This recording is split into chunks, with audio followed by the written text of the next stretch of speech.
อย่างนี้ไม่ใช่ว่าไม่พูดนะครับผม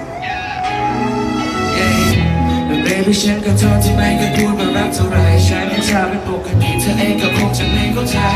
มีคำพูดหวานๆและการกระทำที่ดีอะไรวันนี้มาฮอตก็มีแต่อยู่ก็โทษจริงๆที่ไม่เคยพูดเธอก็ไม่รู้ฉันจะทำงานฉันจะวิ่งในสตูไม่มีเวลาแค่เก็บฉันลงในรูปแต่ในใจมันก็มีอยู่แต่ที่มันก็ไม่อยู่แต่ว่าพี่จะรู้ดีนี่คือ bad boy อาจจะไม่ชอบพูดว่ารักเธอที่ฉันไม่ได้พูดว่ารักเท่าไรแต่ความในใจของฉันมันมีมากมายอาจจะไม่ได้ว่าและไม่ได้สิ่งเท่าใครไม่ใช่ผู้ชายในแบบที่เธอฝันไว้รักเราไม่ได้โรแมนติกไม่กระทายใจก็เย็นชาตามภาษาแก๊งสเตอร์แค่ที่เธอไม่ชอบใจแต่วันในสุดท้ายแล้วฉันก็มีแค่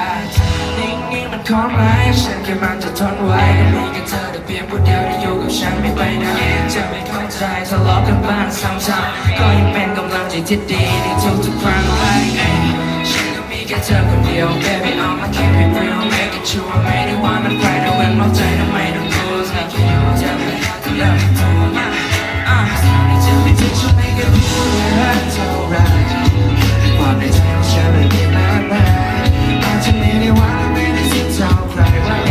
ไม่ใช่ผู้ชายในแบบที่เธอฝันไว้รักเราไม่ได้โรแมนติกกับไม่กระทายใจก็เย็นชาตามภาษาแก๊งสเตอร์แค่ที่เธอไม่ชอบใจแต่วันนี้สุดท้ายแล้วฉันก็มีแค่เอาเสียงดังๆให้พี่มือคีย์บอร์ดสุดหล่อของเราหนึ่งที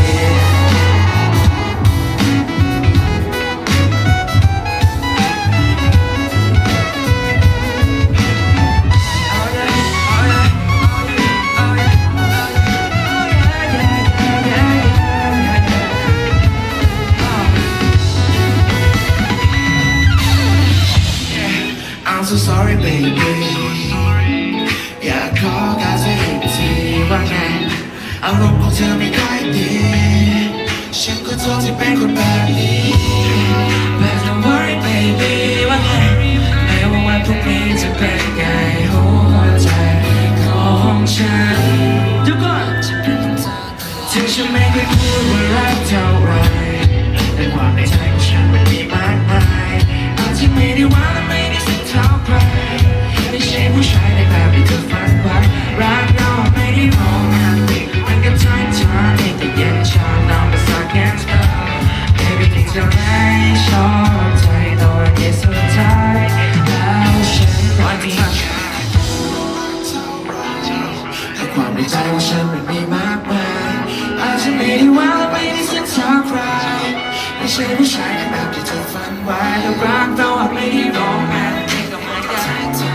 เย็นชาตามภาษาแก๊งสเตอร์ Baby ที่เธอไม่